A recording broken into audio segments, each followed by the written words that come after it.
Hello and welcome to episode 15 of the Special Situations Report, a podcast by Inside Arbitrage covering the most intriguing event driven activity over the past week. My name is Asif Suria and I'm coming to you from New York City this week.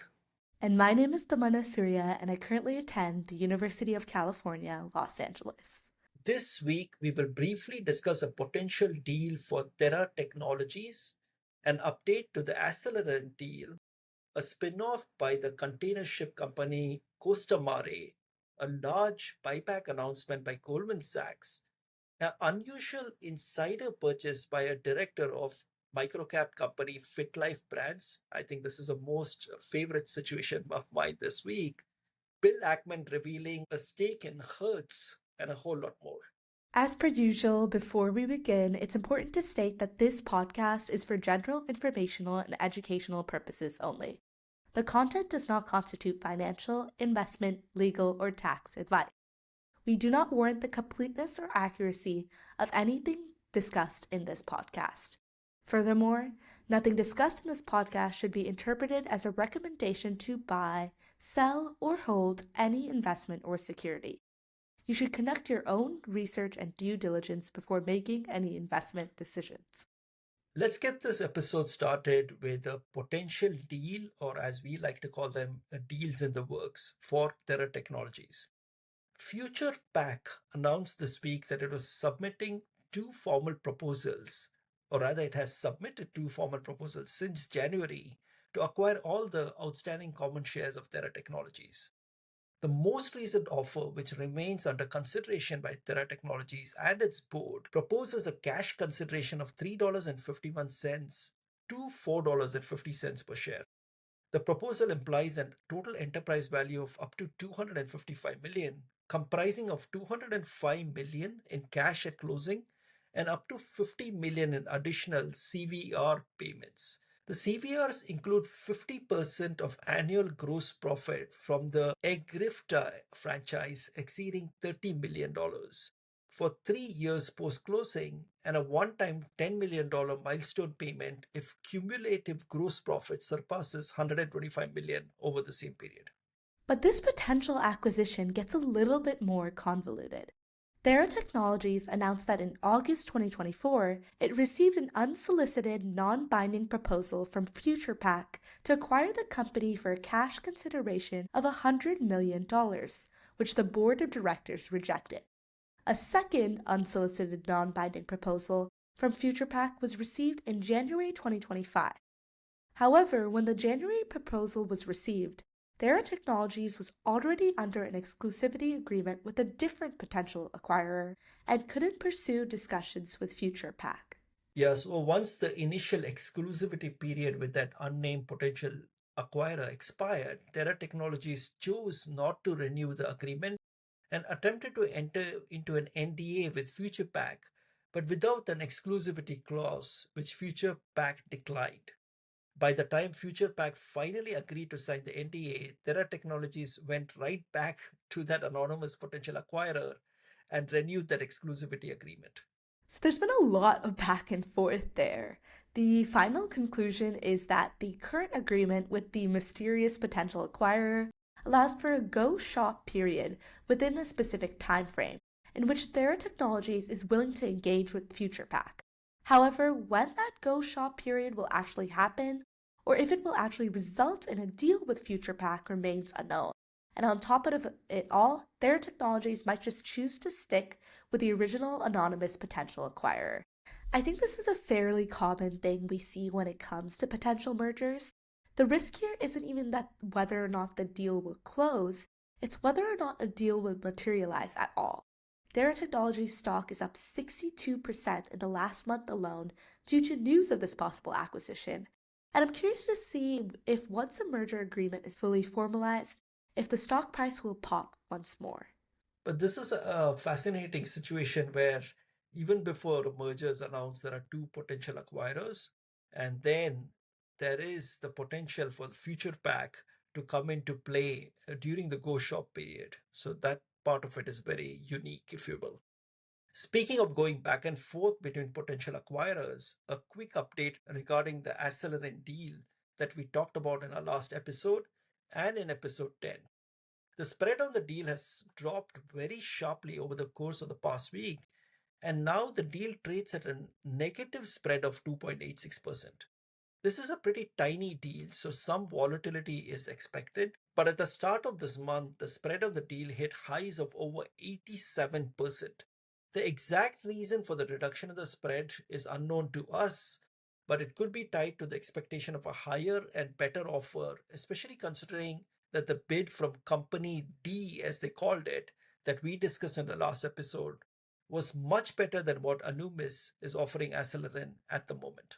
It could also be tied to the fact that Alumis' stock has dropped pretty sharply since the start of this month and now sits at around $5 per share compared to its highs of over $10 per share. Considering that the deal is an all-stock deal, movement in Alumis' stock price will evidently impact the spread on the deal.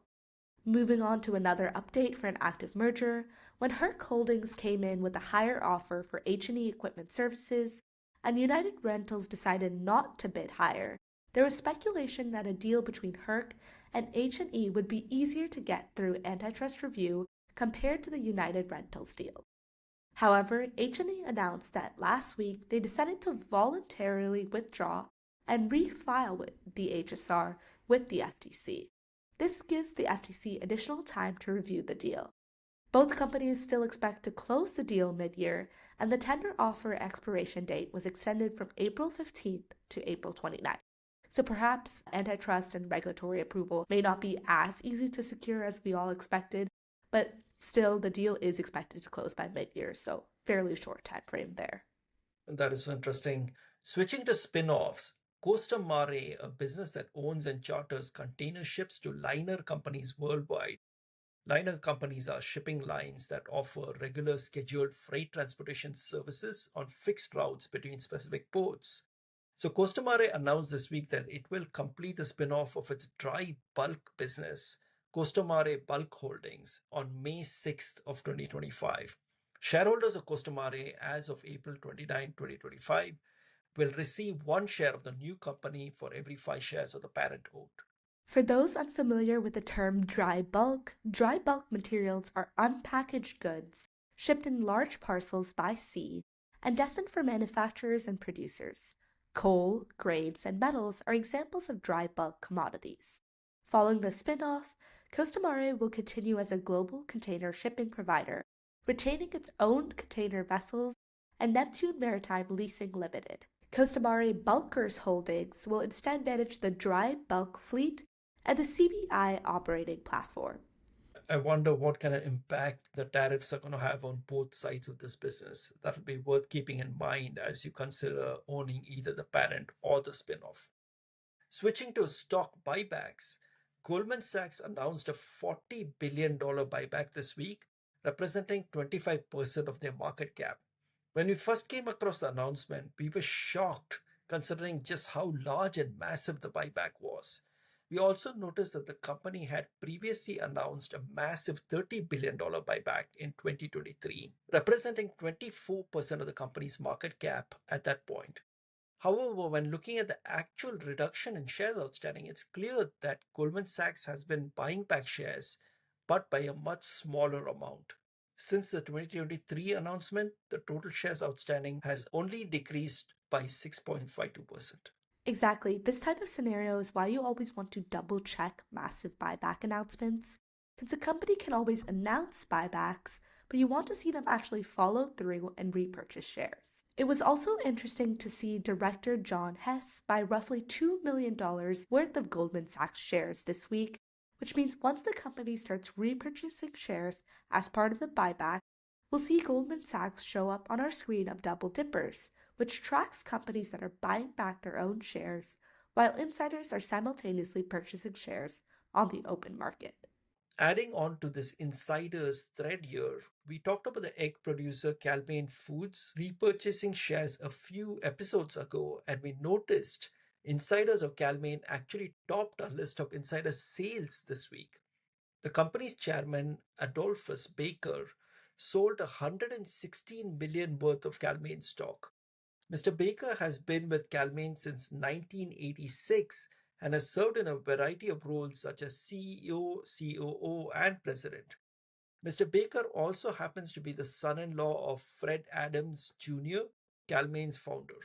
Back to the insider sale here, the reason behind the sale was actually quite interesting. A portion of the shares sold were sold in a secondary offering launched by the company, and the other portion was bought back by Calmain as part of a $500 million buyback that we discussed a few episodes ago. Speaking of other insiders, Matthew Lingenbrick, a director of nutritional products company Fitlife Brands, purchased 3,000 shares of the company at an average price of $12.17 per share. Another director also made a tiny 300 share purchase. These purchases would normally not grab our attention, and the stock is a microcap company with a market cap of just $113 million. But there was a very interesting footnote in Mr. Lincolnbrick's Form 4 filing, which said, and I'm reading this verbatim, the shares were purchased following approval by the board of directors to temporarily extend the trading window under the company's insider trading policy. Given the disclosures by the company of the expected range of operating results for the quarter ending March 31st, 2025, and the absence of undisclosed material information. In other words, he requested an exception to the company's earnings related quiet period policy to buy shares and indicated that he did not have access to any material, non public information. Earnings related quiet periods usually go into effect near the end of a quarter and then often last a few days after earnings are announced. Insiders of the company and sometimes even rank and file employees are not allowed to trade the company's stock during the quiet period, which is why around this time, a couple weeks after the first quarter of 2025 ended, we often see insider related activities slow as a whole. Yeah, that's why this is so unusual that even though the company is not outside the quiet period, he's asking for an exception to go and buy stock. So, what exactly does Fitlife do? The primary focus seems to be various varieties of protein powders and sports nutritional products. The stock is down 10% over the last year, but up over 1,000% over the last 5 years. They have been slowly paying down debt. Revenue increased 22% in 2024, earnings increased 40%, and it now trades at a 2025 forward PE under 12. So I can start to see why he's getting excited about the stock. For such a small company with just $15 million of annual sales last year, it is odd to see that they have a fairly broad portfolio of 13 brands, including Muscle Farm and Dr. Tobias. The company also had some sort of commercial dispute with GNC, a vitamins and supplements company, which they resolved by January 23rd of this year, which means Q1 results are likely to be negatively impacted. I wonder why he's so keen on buying stock if Q1 results are going to be negatively impacted. Maybe, as he mentioned, the company pre announced what it expects to earn, and that negative news is already factored into the stock price and then some. Interestingly, the company is based in Omaha, and we should swing by to check out the company before the Berkshire Hathaway meeting. That'll be interesting for sure. Another fascinating insider purchase that stood out to us was at the technology enabled healthcare services company, Nutex. I mean, just looking at Nutex's price chart, we were shocked. The stock price is up 2,000% in the last year, up 287% in the last 3 months, and up 187% in the last month alone. Despite all this upwards price action, we actually saw the company's CFO make a small purchase worth just $81,000 on April 8th, and the stock has already risen by 82% since that point. The reason why we're talking about this transaction from a week ago is due to the fact that the CFO, John Bates, only filed the Form 4 about the transaction this week. Nutex's business model is divided into two segments. The hospital division owns, develops, and operates innovative healthcare models, including micro hospitals, specialty hospitals, and hospital outpatient departments. This division owns and operates over 24 facilities in 11 states. The Population Health Management Division owns and operates provider networks such as independent physician associations. The company's management services organizations, MSOs, provide management, administrative, and other support services to their physician groups and affiliates, allowing them to deliver greater quality of care more efficiently. The recent price movement in the stock is largely due to certain arbitration wins Nutex secured recently. On July 1st of last year, the company contracted with a third-party vendor to assist in the recovery of certain out-of-network claims under the arbitration process. Since implementing this new arbitration strategy, Nutex reached its goal of submitting between 60 to 70% of its billable visits to arbitration each month, achieving an arbitration success rate in excess of 80% during the fourth quarter of 2024. The company reported Q4 results at the end of last month and noted that $170 million in revenue and $112 million in profits were booked from the arbitration process. Evidently, investors were very pleased by that news. The timing of the purchase is quite interesting considering how much the stock price has already run up. Without the arbitration win, the company would have actually recorded a net loss of $60 million during the year instead of the $52 million in net income it actually recorded. The arbitration process was largely done for past services and claims, so going forward, the success of arbitration is limited. The healthcare space is one that we aren't quite experts in, but this insider purchase is a fascinating signal that's certainly worth diving deeper into. Moving on to shareholder activism, Bill Ackman's Pershing Square took a 4.1% stake in the car rental company Hertz by the end of 2024. This position was not revealed in the 13F filing that they filed for Q4 2024 on February 14th and was kept confidential until last week when a new 13F filing revealed the $46.53 million stake. Through a combination of shares and swaps, they increased their stake to almost 20% of the company. In response to this information, the stock jumped up 56% on Wednesday of last week and then registered gains of 44% once again on Thursday. Why is the market so excited about Bill Ackman riding shotgun in Hertz cars? Hertz went bankrupt in May 2020 and then relisted on the Nasdaq by November 2021. If you check the company's earnings or lack thereof over the last several quarters and the growing debt on the balance sheet, it looked like the company had plans to revisit bankruptcy courts in the not too distant future. But in all fairness, we should mention that the company was free cash flow positive in the last 2 quarters of 2024, so perhaps things might turn around. Nevertheless, the possible threat of bankruptcy could be why nearly half of the company's float was short, and the news of Pershing Square's involvement triggered a short squeeze. Trading volume last Wednesday was more than 10 times what it was the prior day. For people who are wondering what's going on with the company, Bill Ackman posted a very long tweet on X explaining why they were interested in Hertz and how he feels there's a turnaround happening at the company. As for other interesting activist news, our favorite Elliott Management has built a $1.5 billion stake in Hewlett Packard Enterprise to become one of the fifth largest shareholders of the company. HPE was spun out of HP Inc. in 2015, and the parent company retained the PC, desktop, and printer businesses, while the spin-off HPE focuses on server storage and networking. So it sounds like the spin-off got all the interesting businesses, while the parent kept the legacy melting ice cube businesses. HPE is also in the middle of an active acquisition of Juniper Networks, a networks products and services company, for a little over $14 billion. The deal has run into regulatory issues with the DOJ, a situation that we actually talked about in our second ever episode of this podcast. So it's definitely fun to see the name HPE pop up again.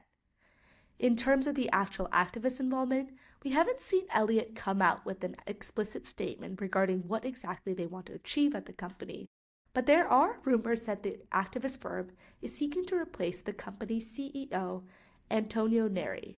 So for the Elliott to take a little bit more of a passive stake in HPE is interesting. Normally they seem to come out guns a-blazing, as we've seen time and time again.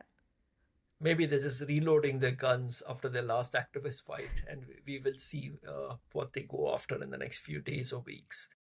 To wrap up our activist section for the day, another firm, H Partners, has decided to get involved with Harley-Davidson. As we discussed in our last episode, the company's CEO recently announced his retirement, and board member Jared Dudeville also resigned, writing a fairly scathing letter to the board criticizing the company's severe underperformance and lack of oversight, accountability, and transparency. This week, H Partners wrote an open letter to Harley-Davidson asking for the removal of a few directors and the CEO/chairman of the board. H Partners is Harley-Davidson's second largest investor, holding a roughly 9% stake in the company, and is asking for the removal of 3 directors from the board, all of whom have served as directors of the company for over 17 years. So it could be a case of trying to remove entrenchment. And one of these directors includes the current CEO, Jochen Zeitz, who, as I mentioned earlier, is already set to leave his position as CEO. It's worth mentioning that the board member that resigned, Jared Dudeville, is actually a partner at H Partners. So they've had a long involvement with Harley Davidson, and they were hoping for a turnaround under its CEO, but were disappointed and seem to be taking a more activist stance at this point. Switching over to C suite transitions, the C suite land was relatively quiet this week. We saw a couple of C suite departures worth noting, but nothing was that significant or shocking. The construction and mining equipment giant Caterpillar's CEO resigned this week, effective May 1st, 2025. The company certainly hasn't fared too well recently, down about 24% in the last 6 months. And while the bottom line has improved financially, revenue remains somewhat flat. The company also has a massive and growing debt balance. The C-suite transition is certainly interesting, but I don't know how much of an impact it'll have on the company, given that the new CEO is an internal promotion.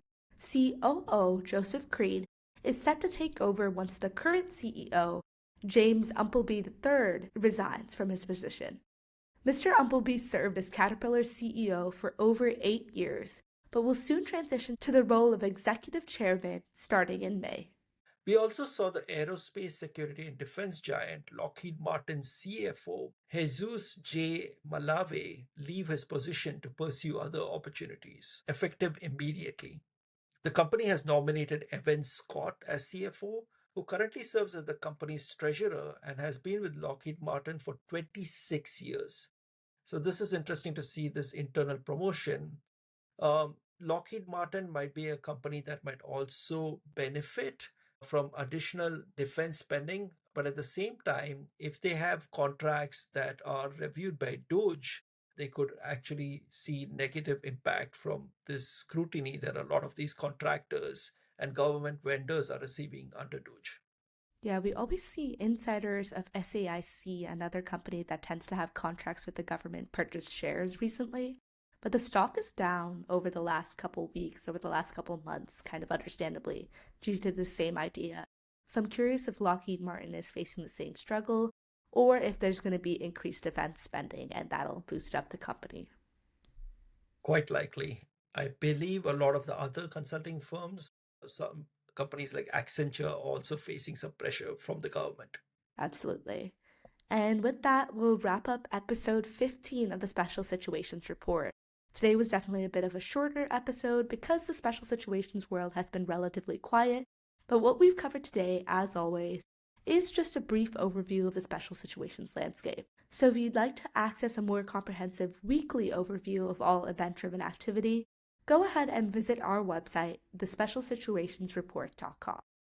For daily updates and alerts on the special situations world, as well as access to tools to help you identify opportunities, such as the merger arbitrage tool, check out insidearbitrage.com. And if you enjoyed this podcast, please take a moment to like and subscribe on whatever platform you may be listening on, and especially share it with your friends who are interested in special situations.